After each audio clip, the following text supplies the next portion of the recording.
सुप्रभात। गीता मानव मात्र का धर्मशास्त्र, यह हमारी आज की आध्यात्मिक चर्चा का विषय। गीता मानव मात्र का धर्मशास्त्र। श्री कृष्ण कालीन महर्षि वेद व्यास से पूर्व कोई भी शास्त्र पुस्तक के रूप में उपलब्ध नहीं था। श्रुति ज्ञान की इस परंपरा को तोड़ते हुए उन्होंने चार वेद, ब्रह्मसूत्र, महाभारत, भागवत एवं गीता जैसे ग्रंथों में पूर्व संचित भौतिक एवं आध्यात्मिक ज्ञान राशि को संकलित कर अंत में स्वयं ही निर्णय दिया कि गीता सुगीता कर्तव्य किमन्य शास्त्र विस्तरे या स्वयं पद्मनाभस्य मुख पद्मिनी निःसृता। गीता भली प्रकार मनन करने, हृदय में धारण करने योग्य है, जो पद्मनाभ भगवान के श्रीमुख से निःसृत वाणी है, और फिर अन्य शास्त्रों के संग्रह की क्या आवश्यकता।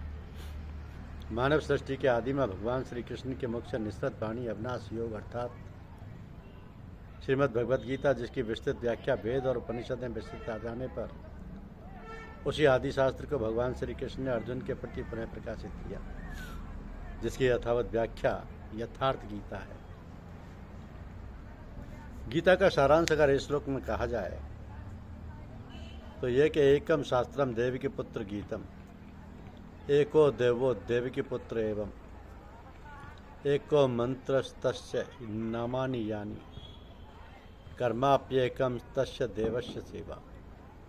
अर्थात एक ही शास्त्र है जो देव की पुत्र भगवान ने श्रीमुख से गायन किया। गीता एक ही प्राप्त करने योग्य देव है, उसे गायन में जो सत्य बताया आत्मा, सिवाय आत्मा के कुछ भी शाश्वत नहीं है। उस गायन में उन महायोगेश्वर ने क्या जपने के लिए कहा? ओम अर्जुन, ओम अक्षय परमात्मा का नाम है, तो उसका जप कर और ध्यान मेरा दर। एक ही कर्म है गीता में वर्णित परम देव, एक परमात्मा की सेवा।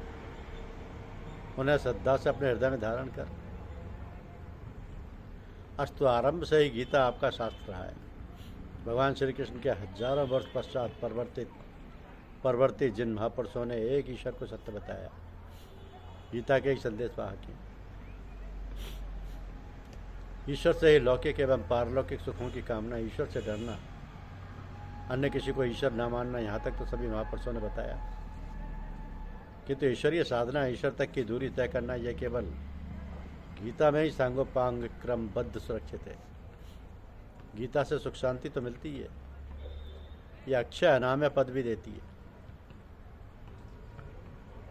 श्रीमद् भगवद गीता का टीका यथार्थ गीता यही है। यद्यपि विश्व में सर्वत्र गीता का समादर है, फिर भी किसी मजहब या संप्रदाय का साहित्य नहीं बन सकी, क्योंकि संप्रदाय किसी न किसी रूढ़ी से जकड़े हैं। भारत में प्रकट हुई गीता विश्व मनीषा की धरोहर है। अतः इसे राष्ट्रीय शास्त्र का मान देकर ऊंच नीच, भेदभाव तथा कलह परंपरा से पीड़ित विश्व की संपूर्ण जनता को शांति देने का प्रयास किया जाता है, शांति देने का प्रयास किया जाता है। संपूर्ण गीता में योगेश्वर श्री कृष्ण कहीं भी देवताओं का समर्थन नहीं करते। अध्याय 9 में वे कहते हैं कि कुछ लोग मुझे पूजकर स्वर्ग की कामना करते हैं, मैं उनको विशाल स्वर्गलोक के भोग देता हूँ, किंतु वो क्षीणे पुण्य मर्त्य लोकम विशंति, पुण्य क्षीण हो जाने पर स्वर्ग से गिर जाते हैं। लेकिन गिरने पर भी उनका विनाश नहीं होता, क्योंकि वह विहित कर्म से चलने वाले जो सही विधि है।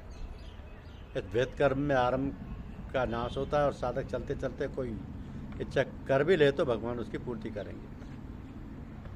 वे वस्तु शाश्वत थी कब, इसलिए वस्तु तो भोगने में ही आ जाती है, किंतु उस भक्त का विनाश नहीं होता, क्योंकि वह विधि पूर्वक करने वाला है। वस्तु तो ब्रह्मा से उत्पन्न ब्रह्मलोक, देवलोक, पशु कीट पतंग आदि लोग सभी भोग योनियां, केवल मनुष्य ही कर्मों का रचयिता है, जिसके द्वारा वह परमात्मा तक को प्राप्त कर सकता है।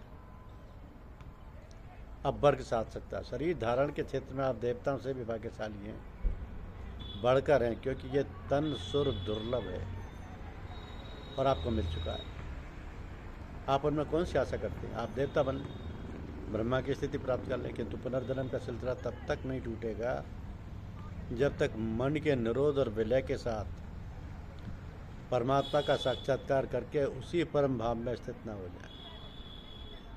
उसकी विधि है गीतोक्त विहित कर्म, उसे भजने के निश्चित क्रिया। भगवान श्री कृष्ण कहते हैं कि हे अर्जुन, तो शास्त्र द्वारा निर्धारित किए हुए कर्म कर। कौन सा शास्त्र? कहीं अन्यत्र भटकने की आवश्यकता नहीं। किमन्य है शास्त्र विस्तरे, अन्य शास्त्रों के पचड़े से क्या प्रयोजन? भगवान ने स्वयं बताया, इते गुह्यतमम शास्त्रमिद मुक्तम मया न। गोपनीय से भी अति गोपनीय शास्त्र मैंने तेरे लिए कहा है। तेरे कर्तव्य और अकर्तव्य की व्यवस्था में शास्त्रीय प्रमाण है, इसलिए तू शास्त्र द्वारा नियत कर्म को कर। जो शास्त्र विधि को त्याग कर अपनी इच्छानुसार बरतता है, उसके लिए न सुख है न परम गति है, न लोक है न परलोक। तो आप सब गीता शास्त्र द्वारा नियत कर्म करें। भूत भवानी की पूजा कर अपना यह लोक और परलोक ना बिगाड़ो। योगेश्वर श्री कृष्ण के निर्देश पर अर्जुन ने जानना चाहा कि जो लोग शास्त्र विधि को त्याग कर किंतु संतापूर्वक बचते हैं, उनकी कौन सी गति होती है? तो भगवान कहते हैं कि यह पुरुष श्रद्धा में है, कहीं ना कहीं इसकी श्रद्धा अवश्य होगी। शास्त्र विधि को त्याग कर भजने वालों की श्रद्धा 3 प्रकार की होती है।